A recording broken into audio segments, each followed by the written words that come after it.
सत्य समाचार तटस्थ समाचार समाज बदल्ने हाम्रो अभियान। नमस्कार, यो हो टाइम समाचार। म वीरेन्द्र मन सुरु गरौँ उद्योग वाणिज्य सङ्घको आन्दोलन सम्बन्धी प्रसङ्गबाट। जनकपुर धाम उद्योग वाणिज्य सङ्घ धनतेरस पर्वको पूर्व सन्ध्यामा सुनचाँदी बजारमा भएको घटनाको निष्पक्ष छानबिन र दोषी प्रहरीमाथि कारबाहीको माग गर्दै जनकपुर धाममा बजार व्यवसाय बन्द गरी आन्दोलनमा उत्रिएको छ। सङ्घका अध्यक्ष सुरेन्द्र भण्डारीमाथि प्रहरीद्वारा गरिएको दमन तथा कुटपिट विरुद्ध जनकपुर धाम उद्योग वाणिज्य सङ्घ र जनकपुर धामका व्यापारीहरू दोस्रो चरणको आन्दोलनको कार्यक्रम अन्तर्गत बजार व्यवसाय बन्द गरेका हुन्। जनकपुर धामका व्यवसायीहरू बिहान 9 बजेदेखि 12 बजेसम्म आफ्नो व्यापारिक प्रतिष्ठान बन्द गरी विरोध जनाएका छन्। त्यस्तै जनकपुर धाम उद्योग वाणिज्य सङ्घको अगुवाईमा नगरमा व्यापारीहरूले विरोध रैली समेत निकालेका थिए। सङ्घका आह्वानमा जनकपुर धामका व्यवसायीहरू पहिलो चरणको आन्दोलनको कार्यक्रम अन्तर्गत व्यापारिक प्रतिष्ठानमा कालो झण्डा झुन्ड्याएर कालो पट्टी बाँधेर व्यवसाय सञ्चालन गरी 3 दिनसम्म विरोध जनाएका थिए। धनतेरस पर्वको पूर्व सन्ध्यामा प्रहरीले अवैध सुन चाँदी रहेको सूचनाको आधारमा छापा मारेको थियो। छापाको क्रममा एक पसलबाट प्रहरीले 7 किलो चाँदी नियन्त्रणमा लिएपछि व्यापारीहरू प्रतिवादमा उत्रिएका थिए। प्रहरीले छापाको नाउँमा चाँदी लुटेको आरोप लगाएर व्यापारीहरू प्रतिवाद गर्न खोजेपछि प्रहरीले बल प्रयोग गरेको थियो। सोही क्रममा प्रहरीको कुटाईबाट जनकपुर धाम उद्योग वाणिज्य सङ्घका अध्यक्ष सुरेन्द्र भण्डारी घाइते भएका थिए। नेपाली काङ्ग्रेस मध्य प्रदेश कार्य समितिका उपसभापति वीरेन्द्र सिंहले पार्टी कार्यालय घेराउ गरेरै भए पनि महाधिवेशन गराएरै छाड्ने दाबी गरेका छन्। मंगलबार काठमाडौँको थापा गाउँमा आयोजित विशेष भेलामा बोल्ने क्रममा उनले आन्दोलन अनसन र पार्टी कार्यालय घेराउ नै गरेर भए पनि महाधिवेशन गरेरै छाड्ने जिकिर गर्नुभयो। केन्द्रीय समितिको बैठकले महाधिवेशन घोषणा नगरे हामी महाधिवेशन घोषणा गराउन बाध्य हुने उहाँले बताउनुभयो। आन्दोलन अनसन र पार्टी कार्यालय घेराउ गरेर भए पनि महाधिवेशन गराउनेछौँ। देश विदेशले नेपाली काङ्ग्रेसलाई हेरेको भन्दै उहाँले काङ्ग्रेसले पार्टीलाई कसरी अघि बढाउँछ भन्ने चासो सबैतिर भएको बताउनुभयो। महाधिवेशन गरेर अहिले काङ्ग्रेस सचिएको जनताले हेर्न चाहेको र आशा लाग्दो नेतृत्व खोजेको बताउनुभयो। आम नेपालीको चाहना र त्यसकारणले चुनाव अघि काङ्ग्रेस सचिएर आशा लाग्दो फेस लिएर चुनावमा काङ्ग्रेस अघि बढ्नुपर्नेमा त्यसैको विशेष महाधिवेशन खोजेको बताउनुभयो। मध्य प्रदेशभरका विभिन्न पालिकामा स्थापना गरिएको जनस्वास्थ्य प्रयोगशालामा कार्यरत कर्मचारीहरू सेवा निरन्तरताको माग गर्दै आन्दोलनमा उत्रिएका छन्। प्रदेश सरकारले हालसम्म मध्य प्रदेशका 136 पालिकामा जनस्वास्थ्य प्रयोगशाला स्थापना गरी स्थानीय स्तरमै स्वास्थ्य परीक्षण सेवा सञ्चालनमा ल्याएको छ। ती प्रयोगशालामा कार्यरत 272 कर्मचारीहरूले आफ्नो सेवाको निरन्तरता सुनिश्चित गर्न माग गर्दै विभिन्न माध्यमबाट आवाज उठाएका हुन्।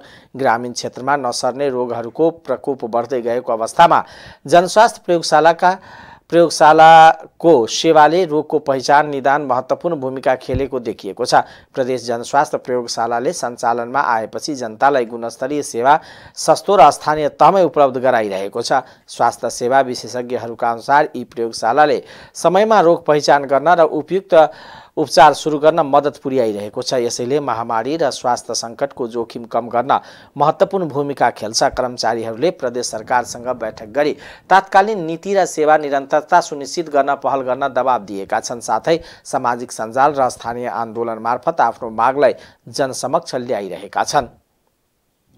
रौतहटमा नक्ली ब्लुबुक बनाएर चोरीको मोटरसाइकल बेच्ने गिरोह खुलासा भएको छ। रौतहट प्रहरीका प्रमुख एसपी रविन कार्कीले निर्देशन र इलाका प्रहरी कार्यालय विजयपुरका प्रमुख इन्स्पेक्टर सुरेन्द्र यादवको सक्रियताले उक्त गिरोहबारे खुलासा भएको हो।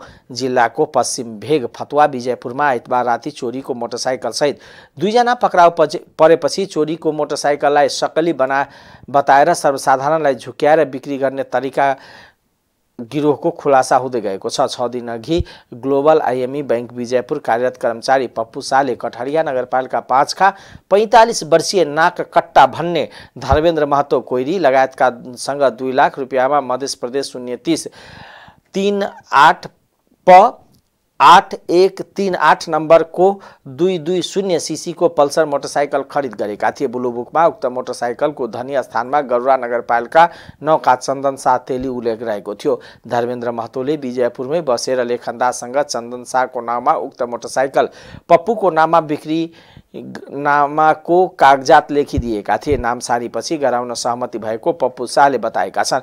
यसै यसैबीच त्यसको भोलिपल्ट अर्थात् 5 दिन अघि सोही गिरोहले एउटा अर्को मोटरसाइकल बिक्री गर्न विजयपुरका अर्का स्थानीयसँग बुलुबुक देखाएर कुरा गरेका थिए। उक्त स्थानीयले नाम प्रकाशन नगर्ने शर्तमा भने चोर गिरोह देखाएर मोटरसाइकलको नम्बर यातायात कार्यालय वीरगञ्जमा हेराउँदा उनीहरूले देखाएको बुलुबुकको नाम फरक देखिएको थियो। उनले पप्पू शाहलाई सोबारे जानकारी दिएका थिए। लगत्तै पप्पू शाहले इलाका प्रहरी कार्यालय विजयपुरका इन्स्पेक्टर सुरेन्द्र यादवलाई जानकारी गराउँदा गिरोहलाई पक्राउ गर्ने योजना बनेको थियो। योजना अनुसार आइतबार राति फतुवा विजयपुर नगरपालिका 8 स्थित विजयपुर चौक नजिकको 3 जनाको समूहले मोटरसाइकल बिक्री गर्न स्थानीयसँग कुराकानी सुरु गरेको अवस्थामा पक्राउ परेका थिए। सामुदायिक विद्यालयमा अध्ययन गर्ने अधिकांश विद्यार्थी दलित र विपन्न समुदायका भए पनि उनीहरू विद्यालयमा नियमित उपस्थित नदेखिएपछि लाहान 11 स्थित पिडर बोना माध्यमिक विद्यालयले शैक्षिक जागरणको घर दैलो अभियान सुरु गरेको छ। प्रधानाध्यापक र शिक्षकहरूको टोलीले दलित बस्तीमा पुगेर अभिभावकहरूलाई आफ्नो बालबालिकाले नियमित विद्यालय पठाउन प्रेरित गरिरहेको छ। प्रधानाध्यापक वीरेन्द्र कुमार यादवले विद्यालयको जिम्मेवारी सम्हालेको 3 महिनाको अवधिमा अधिकांश दलित समुदायका विद्यार्थीहरू बढी अनुपस्थित रहने गरेको पाइएपछि त्यसलाई सुधार गर्न यो अभियान थालिएको बताउनुभयो। उहाँले प्रधानाध्यापक भएर आएको 3 महिनाको समयमा विद्यार्थी संख्या हेर्दा अधिकांश दलित समुदायका विद्यार्थीहरू रहेको पाइयो। चाहे अनुसारको शैक्षिक सुधार गर्न कठिनाई भएपछि दलित बस्तीमा पुगेर त्यहाँका बालबालिकालाई नियमित विद्यालय पठाउन प्रेरित गरिरहेको बताउनुभयो। अभियानका क्रममा दलित बस्तीमा सामाजिक चेतनाको अभावका कारण बालबालिकाहरू विद्यालय पढ्न उत्सुक अभिभावक नपाइएको प्रधानाध्यापक यादवको भनाइ छ। समाजमा पछि परेका समुदायलाई मुक्ति दिलाउने एकमात्र हतियार शिक्षा भएको भन्दै उहाँले सम्पूर्ण सरकारवालालाई चेतना वृद्धि गर्नतर्फ अग्रसर भइदिन आग्रह गर्नुभयो। घर दैलोमा आएर नियमित विद्यालयमा विद्यार्थी पठाउन विद्यालयका प्रशिक्षकहरूले आएर दिएको सचेतनाले अब नियमित विद्यालय पठाउन स्थानीय अभिभावक रामुद्गार मरिकले प्रतिबद्धता व्यक्त गर्नुभयो। निम्न वर्गमा समुदायलाई हेर्ने दृष्टिकोणमा परिवर्तन भएको पनि बताउनुभयो।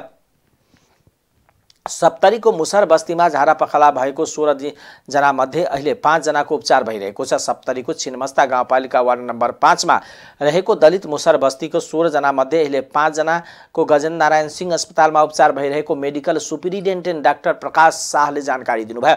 बाँकी उपचारपछि घर फर्केका छन्। अस्पतालमा आएका मध्ये 9 जनाको नमुना परीक्षणका लागि पठाइएकोमा 4 जनामा प्रारम्भिक रूपमा हैजा देखिएको छ। यो आरडीटी परीक्षणबाट मात्र पुष्टि भएको, थप परीक्षणबाट मात्र हैजाबारे यकिन गर्न सकिने इपिमियोलोजी तथा रोग नियन्त्रण महाशाखाका प्रमुख डाक्टर चन्द्रलाल झाले जानकारी दिनुभयो। केही दिनमा कल्चरको रिपोर्ट आएपछि मात्रै मुसर बस्तीमा फैलिएको झारापखाला हैजा हो वा होइन यकिन हुने उहाँले जानकारी दिनुभयो। जनचेतनाको कमीका कारण सरसफाई र स्वास्थ्य संस्थामा जान हिचकिचाउने गरेको छिनमस्ता गाउँपालिकाका स्वास्थ्य शाखा प्रमुख दिपेन्द्र प्रसाद यादवले बताउनुभयो। यस क्षेत्रमा अहिले खानेपानी सरसफाई बारेमा चेतनामूलक कार्यक्रमसँगै परामर्श सेवा समेत दिइरहेको उहाँले बताउनुभयो। यो बस्तीमा खुला शौच मुख्य समस्या रहेको छ। स्वास्थ्य केन्द्र नजिक भए पनि स्थानीय बासिन्दाले घरेलु उपचार गर्ने र क्लिनिकमा आएर औषधि किनेर खाने गरेका छन्। पछिल्लो पटक झारापखालाबाट एकै परिवारका 3 जनाको ज्यान गएको छ। सशस्त्र प्रहरी बल छिनमस्ता बाहिनी नेपालले सानो अवधिमा ठूलो उपलब्धि हासिल गरेको छ।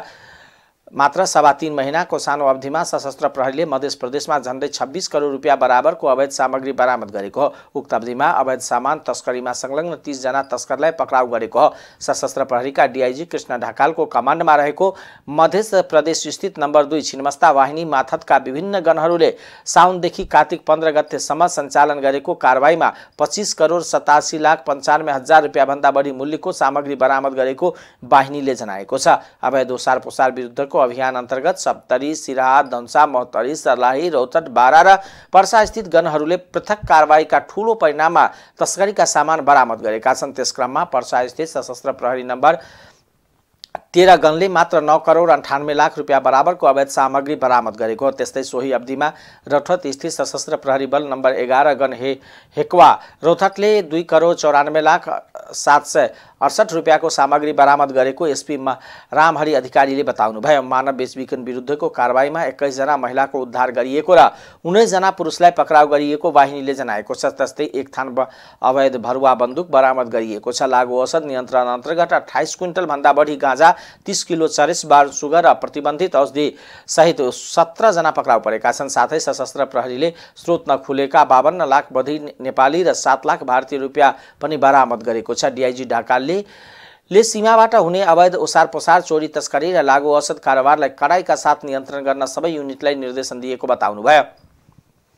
गएको भदौ 23 र 24 गते देशभर भएको जेनजी प्रदर्शनका क्रममा भएको आगजनी, तोडफोड र आक्रमणका कारण क्षति पुगेका भौतिक संरचनाको पुनर्निर्माणका लागि सरकारले स्थापना गरेको भौतिक पूर्वाधार पुनर्निर्माण कोषमा अहिलेसम्म 6 करोड 24 लाख रुपियाँ सङ्कलन भएको छ। जेनजी प्रदर्शनका क्रममा विभिन्न सार्वजनिक संरचना, सरकारी कार्यालय तथा स्थानीय निकाय भौतिक संरचनामा क्षति पुगेको थियो।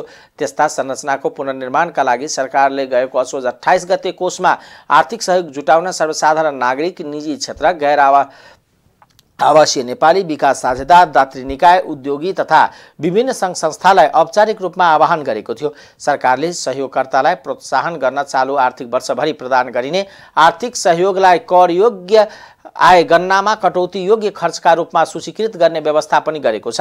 कोषमा सङ्कलित रकम राष्ट्रिय वाणिज्य बैंक सिंहदरबार शाखामा खोलिएको विशेष खाता मार्फत व्यवस्थापन गरिँदैछ। राजदूतलाई फिर्ता बोलाउने अन्तरिम सरकारको निर्णय विरुद्ध सर्वोच्च अदालतले अन्तरिम आदेश जारी गरे पनि सरकारले उनीहरूलाई नेपाल बोलाएको छ। परराष्ट्र मन्त्रालयले उनीहरूलाई नेपाल बोलाएर मन्त्रालयमा हाजिर गराउने भनी पत्र पठाएको हो।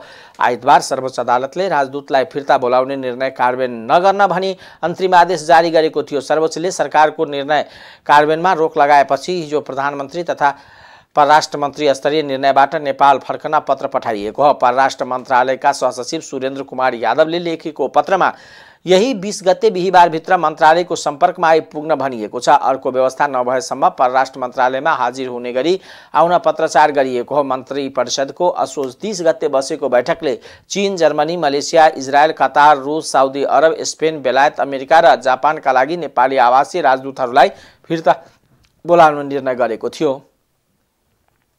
राष्ट्रिय प्रजातन्त्र पार्टी राप्रपाको असन्तुष्ट पक्षले विकसित परिस्थितिमा पार्टीको संस्थागत उपस्थिति नदेखिएको भन्दै अध्यक्ष राजेन्द्र लिङदेलको कार्यशैलीप्रति प्रश्न उठाएको छ। महामन्त्री डाक्टर धवल शमशेर राणाको नेतृत्वमा मंगलबार बसेको बैठकले राजनीतिक घटनाक्रममा राप्रपा मध्यस्थकर्ता हुन नसकेको प्रति असन्तुष्टि व्यक्त गरिएको छ। राजा र अन्य सरकारवाला बीच मध्यस्थताको पुल बन्न नसक्नु राप्रपाको उदयता र विश्वसनीयतामाथि नै पार्टीभित्र र बाहिर एकैपटक प्रश्नचिन्ह खडा भएको उल्लेख गरिएको छ। गत 15 गते र जेठमा भएको राज संस्था पुनर्स्थापनाका आन्दोलनहरू तुहाउने कार्यमा नेतृत्व लागेको भन्ने आम धारणा बन्न गएको असन्तुष्ट पक्षको बुझाइ छ। अध्यक्ष लिङदेललाई ध्यानकर्षण गराइएको पत्रमा भनिएको छ, हाम्रो पार्टी सचेत भएन, यस्ता असंगत कार्यबाट सबै निराशा बढ्न गयो। बैठकले प्रत्यक्ष निर्वाचित प्रधानमन्त्रीको पक्षमा अध्यक्ष देख्नुलाई विरोधाभासी तर्कको संज्ञा दिएको छ। देशको अभिभावक संवैधानिक राज संस्था राष्ट्र प्रमुख रहने प्रचलित संसदीय व्यवस्था बिना अध्ययन हचुवाको भरमा अध्यक्षात्मक राज्य प्रणालीमा मात्र हुने प्रत्यक्ष निर्वाचित प्रधानमन्त्रीको माग राख्नु अमिल्दो र विरोधाभासी कुरा हो। अध्यक्षलाई गरिएको ध्यानकर्षणमा भनिएको छ, अध्यक्ष लिङदेलले जिम्मेवार नेताहरूलाई विधान विपरीत पदमुक्त गरेको विज्ञप्तिमा उल्लेख छ। यस्ता स्वेच्छाचारी कारबाहीको लामो सूची बनिसकेको छ। एकता भार्ने, पार्टीमा विग्रह ल्याउने यस्ता गलत रवैया सच्याउनु पर्छ। अध्यक्षलाई सचेत बनाइएको छ। मन नपरेका मान्छेलाई आन्तरिक चुनावमा हराउने पूर्ण छुट हुँदाहुँदै निर्वाचन संहिता र विधान पालन नगरी नेता कार्यकर्तालाई किनारा लगाएको भन्दै असन्तुष्टि व्यक्त गरिएको छ।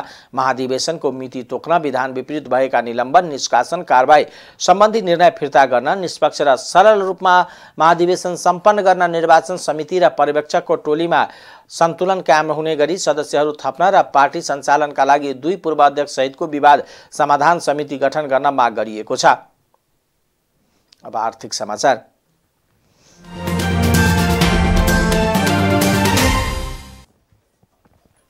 बैंक तथा वित्तीय संस्थामा कुल निक्षेप 74 खर्ब 75 अर्ब पुगेको छ। नेपाल राष्ट्र बैंकका अनुसार पछिल्लो समय निक्षेप बढ्ने क्रम बढिरहेको छ। कार्तिक दोस्रो सप्ताहसम्म वाणिज्य बैंकले मात्र 67 खर्ब 17 अर्ब निक्षेप सङ्कलन गरेका छन्। यो अवधिमा बैंक तथा वित्तीय संस्थाहरूले 56 खर्ब 35 अर्ब कर्जा प्रवाह गरेका छन्। वाणिज्य बैंकहरूको मात्रै 50 खर्ब 12 अर्ब कर्जा प्रवाह गरेका छन्। राष्ट्र बैंकका अनुसार विकास बैंक तथा फाइनेन्सको यो अवधिमा 7 खर्ब 58 अर्ब निक्षेप सङ्कलन गरेका छन्। उनीहरूले कर्जा प्रवाह भने 6 खर्ब 23 अर्ब गरेको तथ्याङ्कले देखाउँछ। यो अवधिमा बैंकिङ क्षेत्रमा कायम रहेको निक्षेप तथा कर्जा अनुपात CDO रेसियो भने 74.25% रहेको छ। बैंक तथा वित्तीय संस्थाहरूले कर्जा दिन सक्ने क्षमता अझ पनि धेरै रहेको भए पनि कर्जा प्रवाह स्वस्थ छ। पछिल्लो समय कर्जाको माग निरन्तर घट्दो क्रममा रहेको छ। बैंकहरूले कर्जामा लागि निर्धारण गर्ने औसत आधार दर महिना पछि घट्दै गएको छ। कार्तिक महिनाको लागि बैंकहरूको औसत ब्याज दर 5.67% निर्धारण भएको छ। यो ब्याज दर निकै कम हो। यसमा निश्चित प्रतिशत प्रिमियम थप गरेर बैंकहरूले कर्जा लगानी गर्दै आएका छन्। पछिल्लो समय आधार दरमा निकै न्यून मात्रा प्रिमियम थप गरेर बैंकहरूले कर्जा लगानी गर्दै आएका छन्, तर पनि कर्जा प्रवाह बढ्न सकेको छैन। खास गरी जेनजी आन्दोलनमा निजी क्षेत्र घरानामाथि छानी आक्रमण भएपछि लगानीकर्ताहरू त्रसित बन्दै गएका छन्। नेपाल उद्योग वाणिज्य महासंघ सहितका निजी क्षेत्रका छाता संगठनले शान्ति सुरक्षाको प्रत्याभूति र लगानीकर्ताको मनोबल बढाउने खालको कार्य गर्न सरकारलाई बारम्बार आग्रह गर्दै आएका छन्। बैंक तथा वित्तीय संस्थाहरूबाट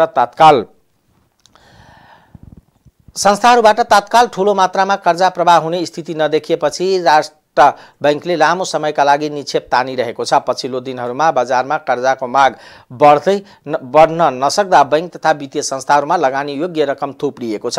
यसलाई व्यवस्थापन गर्न राष्ट्र बैंकले लामो समयसम्मका लागि मौद्रिक उपकरणको प्रयोग गरिरहेको छ। नेपाल राष्ट्र बैंकले आइतबार 40 अर्ब निक्षेप र 175 दिनका लागि खिचेको थियो भने अघिल्लो साताको बुधबार पनि राष्ट्र बैंकले बजारमा 175 दिन अवधिको निक्षेप सङ्कलन उपकरण मार्फत 40 अर्ब रुपियाँ उठाएको थियो। त्यसअघि राष्ट्र बैंकले यति धेरै अवधिका लागि पछिल्लो वर्षहरूमा निक्षेप उठाएको थिएन। बैंकहरूले तत्काल कर्जा प्रवाह गर्ने छाँटकाट नदेखिएपछि राष्ट्र बैंक दीर्घकालीन रूपमै निक्षेप व्यवस्थापनका लागि राष्ट्र बैंकका अधिकारीहरूले बताउँदै आएका छन्। टाइम्स समाचार अहिलेको लागि यति नै। हेर्दै गर्नुहोला टाइम्स टेलिभिजन। नमस्कार।